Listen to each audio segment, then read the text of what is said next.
उत्तर प्रदेश से लेकर महाराष्ट्र तक विदेशी आक्रांताओं का महिमा मंडन करने वाले, आक्रांताओं के नाम के जयकारे लगाने वाले, आक्रांताओं की याद में मेला सजाने वाले और औरंगजेब की कब्र को बचाने की मुहिम छेड़ने वालों के अब अच्छे दिन लद गए, क्योंकि यह नरेंद्र मोदी का नया भारत है जिसमें ना सनातन छूटेगा और ना देश और सनातन के खिलाफ जाने वाले छोड़े जाएंगे। पीएम मोदी और सीएम योगी की जोड़ी तो इस काम में पहले ही लग चुकी थी।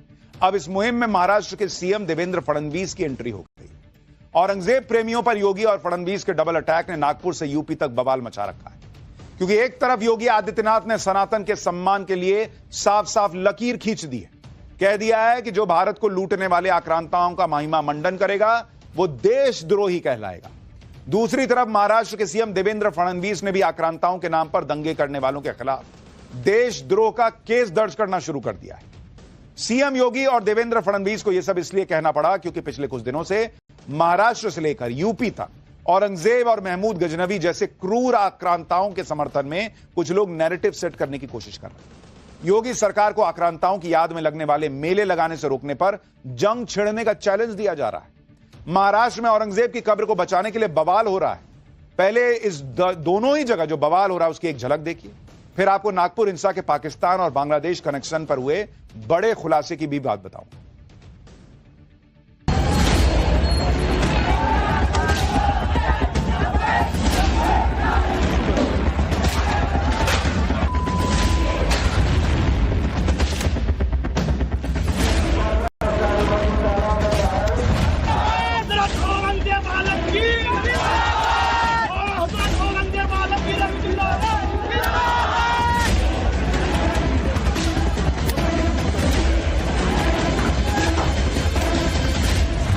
पुलिस के खिलाफ में जो पत्थरबाजी हुई उसको ग्लोरीफाई किया गया है।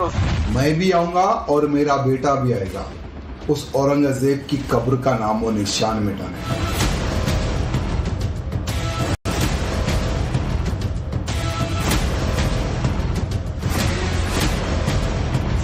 मेला यहाँ पर कोई रोक नहीं पाएगा, रोक लगाएगा तो बहुत ज्यादा जंग हो जाएगी यहाँ पे। नहीं, ये तो मेला लगेगा, हमेशा लगेगा। कोई मेला के लिए कोई रोक भी नहीं सकता। ये मेला यहाँ कोई रोक नहीं सकता। मुरादी मेला ये है, इस वजह से कोई रोक नहीं सकता मेला।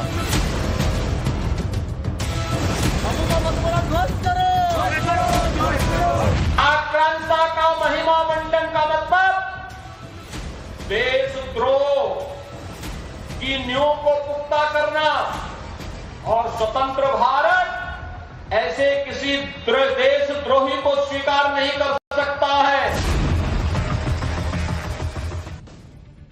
महाराष्ट्र में औरंगजेब जैसे क्रूर मुगल आक्रांता की कब्र हटाने की जो मांग उठी उसकी गूंज अब यूपी तक पहुंच चुकी। यूपी में संभल से लेकर बहराइच तक महमूद गजनवी के सेनापति सालार गाजी के नाम पर लगने वाले मेले पर रोक लगाने की मांग हो रही। तो मेरठ में औरंगजेब के वजीर रहे अबू मोहम्मद खान की कब्र हटाने की मांग उठी है।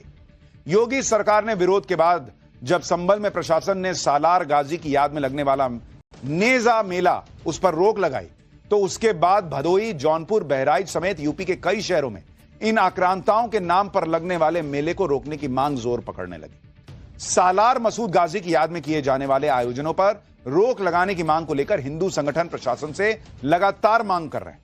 दूसरी तरफ सालार गाजी को संत मानने वाले समर्थक कह रहे हैं कि अगर नेजा मेले पर रोक लगाई तो बहुत जंग हो जाएगी, जंग। बहराइच में जब नेजा मेले पर रोक लगाने की मांग हुई तो सैकड़ों लोगों की भीड़ जमा हो गई। ये वही लोग हैं जो इतिहास में दर्ज लुटेरे और दरिंदे सैयद सालार को हीरो मानते हैं। ऐसे ही लोगों को टाइट करने के लिए आज सीएम योगी खुद बहराइच पहुंचे, जहां सालार मेले के नाम पर संभल जैसा माहौल बनाने की कोशिश की जा रही है। लेकिन आज सीएम योगी ने दो टूक कह दिया कि जो भी आक्रांताओं का महिमा मंडन करेगा उसको एंटी नेशनल, देशद्रोही माना जाएगा और नए भारत में ऐसे किसी देशद्रोही को स्वीकार नहीं किया जाएगा। सुनिए सीएम योगी ने क्या चेतावनी दी है। उसके बाद बहराइच में सालार गाजी के मजार के नीचे सनातन का कौन सा सबूत दबा है यह भी बताऊंगा। जब भारत की सनातन संस्कृति और भारत की परंपरा का गुणगान दुनिया कर रही है, तब भारत के महापुरुषों के प्रति श्रद्धा और सम्मान का भाव हर नागरिक का दायित्व होना चाहिए और स्थितियों में किसी भी आक्रांता को महिमा मंडन नहीं करना चाहिए।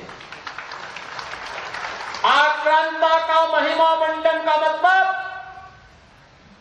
देशद्रोह की नींव को पुख्ता करना और स्वतंत्र भारत ऐसे किसी देशद्रोही को स्वीकार नहीं कर सकता है जो भारत के महापुरुषों को अपमानित करता हो, उन आक्रांताओं का महिमामंडन करता हो जिन आक्रांताओं ने भारत की सनातन संस्कृति को रौंदने का कार्य किया था, बाहर बेटियों की इज्जत पर हाथ डालने का काम किया था, हमारी आस्था पर प्रहार किया था, उसे आज का ये नया भारत स्वीकार करने को कतई तैयार नहीं है। जब सालार गाजी की मजार पर लगने वाले मेले पर रोक की बात शुरू हुई तो कट्टर गैंग के यही लोग एक्टिव हुए। अब तो बहराइच का गाजी फैन क्लब खुलेआम चैलेंज दे रहा है कि अगर बहराइच में नेजा मेला रोका गया तो जंग छिड़ जाएगी। सुनिए सालार के समर्थक क्या कह रहे हैं। हमारे बचपन से मेला लग रहा है, मेला यहाँ पर कोई रोक नहीं पाएगा, रोक लगाएगा तो बहुत ज्यादा जंग हो जाएगी यहाँ पे। हमारे बचपन से, मेरे पापा के बचपन से यहाँ पर मेला लग रहा है। अगर कोई रोब या कोई आरोप लगाएगा तो यहाँ पे एक जंग छिड़ जाएगी। हर साल मेला लग रहा है और लगता आ रहा है, लगा ऐसे ही लगेगा। मेला कहाँ मेला रोकने की मांग करेगा तो उसे बर्दाश्त नहीं किया जाएगा, पूरा खिलाफ हो जाएगा। मेरा दरगाह पूरा हमला कर देगा जो आएगा ये बात करने के लिए है। मेला यहाँ कोई रोक नहीं सकता, मुरादी मेला ये है, इस वजह से कोई रोक नहीं सकता है। मेला कितना भी तंगी कर रहे हैं, कितना भी गाड़ी रोक रहे हैं, कितना आदमी परेशान भी हो जाता है, तब भी मेला आता है। मंत्री जी ओम प्रकाश राजभर के बेटे अरुण राजभर, उनका कहना है कि मेला क्यों बिल्कुल नहीं लगना चाहिए। मेला तो यहाँ लगेगा, मेला नहीं रोक सकते हैं। आप कह रहे हैं बहराइच में भी मेला नहीं लगना चाहिए। नहीं, ये तो मेला लगेगा, हमेशा लगेगा। कोई मेला के लिए कोई रोक भी नहीं सकता। ये मेला ये गाजी सरकार का हिस्सा है। क्रूर सालार गाजी को ये लोग लेकर इतने सेंटिमेंटल हैं कि कह रहे हैं कि मतलब चैलेंज दे रहे हैं योगी सरकार को कि कोई रोक नहीं सकता, जंग छिड़ जाएगी अगर रोका तो। सीएम योगी का यह बयान जो अभी आपको पहले इसके सुनाया था वो तब आया था जब संभल के बाद सालार मसूद गाजी को लेकर बहराइच में भी माहौल बनाने की कोशिशें हो रही।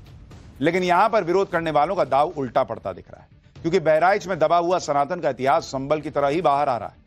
हिंदू पक्ष का दावा है कि सालार गाजी की मजार के नीचे सूर्य कुंड है। पहले सूर्य कुंड के नाम पर ही मेला लगता था, जिसे नेजा मेले के तौर पर प्रचारित किया गया। कई लोगों का दावा है कि उन्होंने सूर्य कुंड को अपनी आंखों से देखा है, जिसे पूर्व की समाजवादी पार्टी की सरकार में ढकवा दिया गया था। सुनिए स्थानीय लोग सूर्य कुंड को लेकर क्या दावा कर रहे हैं, फिर सैयद सल्लार गाजी को लेकर क्या नैरेटिव सेट करने की कोशिश हो रही है वो दिखाता हूं। सूर्य कुंड हुआ करता था, सूर्य मंदिर हुआ करता था, जिसको पाट कर 12वीं शताब्दी में दरगाह बनाई गई। अच्छा, पूर्व सनातन काल से अनंत काल से यहाँ मेला लग रहा सूर्य मंदिर का, उसको दरगाह का नाम दिया गया है। तो ये समाज हमारा आज आक्रांता का, लुटेरे का मान मर्दन नहीं करेगा। ठीक है, हमारा जो अपना है हम उसका सम्मान करेंगे। सूर्य कुंड था और है, और वहाँ पर आज भी जो मेला लगता है वो रविवार के दिन लगता है। और हमारे रविवार जो है सूर्य का दिन है रविवार, और उसी दिन मेला लगता है। वहाँ मतलब मसूद गाजी का कोई औचित्य ही नहीं है। हम आते हैं सूर्य की आस्था को लेकर के आते हैं। यहाँ पहुँचने के बाद हमको परिवर्तित कर दिया जाता है, हमारे दिमाग हमको मजाक दिखा दी जाती है। अब पाटा गया है, ये 10, 20, 50 सालों में किया गया है। ये किस सरकार के दौरान पाटा गया? ये समाजवादी सरकार के दौरान किया गया। अखिलेश सरकार के दौरान नहीं, मुलायम सिंह की सरकार से शुरू हुआ, अखिलेश सरकार तक लगातार आया है। यूपी में योगी आदित्यनाथ ने आक्रांताओं के समर्थकों को लेकर माहौल टाइट कर दिया, तो नागपुर में दंगाइयों को लेकर महाराष्ट्र के सीएम देवेंद्र फडणवीस भी फायर मोड में। दंगाइयों पर देशद्रोह का केस दर्ज हो रहा है, क्योंकि जैसे जैसे नागपुर हिंसा की जांच तेज हो रही है, पुलिस के हाथ ऐसे ऐसे सबूत लग रहे हैं जिसमें नागपुर हिंसा के बांग्लादेश और पाकिस्तान कनेक्शन का पर्दाफाश हो रहा है। जांच में पता चला है कि बांग्लादेश में बैठे कट्टरपंथियों ने नागपुर में हुए दंगों को भड़काने के लिए कई सोशल मीडिया पोस्ट वायरल की। नागपुर हिंसा के बाद भी बांग्लादेश के आईपी एड्रेस से कई भड़काऊ पोस्ट वायरल हुई। अब यह भी समझिए कि पुलिस को नागपुर हिंसा में बांग्लादेश और पाकिस्तान के कनेक्शन का पता चला कैसे। दरअसल जब नागपुर पुलिस ने नागपुर हिंसा के मास्टरमाइंड फहीम खान की फेसबुक आईडी को खंगाला तो पता चला कि उसने कई बांग्लादेश और पाकिस्तान के अकाउंट्स को फॉलो किया हुआ। जिसके बाद पुलिस ने इसी एंगल पर जांच आगे बढ़ाई तो पता चला कि नागपुर हिंसा को भड़काने के लिए सोशल मीडिया पर कई नए अकाउंट्स बनाए गए, उनसे भड़काऊ पोस्ट किए गए। ऐसा ही एक फेसबुक पेज नवाज खान पठान नाम से चल रहा, जिससे एक पोस्ट की गई, रो मत, ये हमारा समय है, अभी तो सिर्फ अटैक किया, अगली बार तुम्हारे घर से औरतों को उठाकर ले जाएंगे हम, रेडी रखना अपनी औरतों को, ये लिखा जा रहा है पोस्ट। इस पोस्ट की शुरुआत में जो शब्द लिखा है उसका इस्तेमाल पाकिस्तान और बांग्लादेश के कट्टरपंथी भारतीयों को अपमानित करने के लिए करते हैं। शुरुआती जांच में पुलिस को आशंका है कि यह पोस्ट बांग्लादेश से अपलोड की गई। हालांकि पुलिस ने इसकी पुष्टि करने के लिए कार्रवाई शुरू कर दी है। तो यह सब कुछ अब सामने आ रहा है। नागपुर हिंसा का बांग्लादेश कनेक्शन मिलने के बाद आरोपियों पर अब सबसे बड़ा एक्शन शुरू हो चुका है। नागपुर पुलिस ने हिंसा के मास्टरमाइंड फहीम खान के खिलाफ देशद्रोह का केस दर्ज कर लिया। फहीम खान पर भारत की एकता और अखंडता को नुकसान पहुंचाने का आरोप है।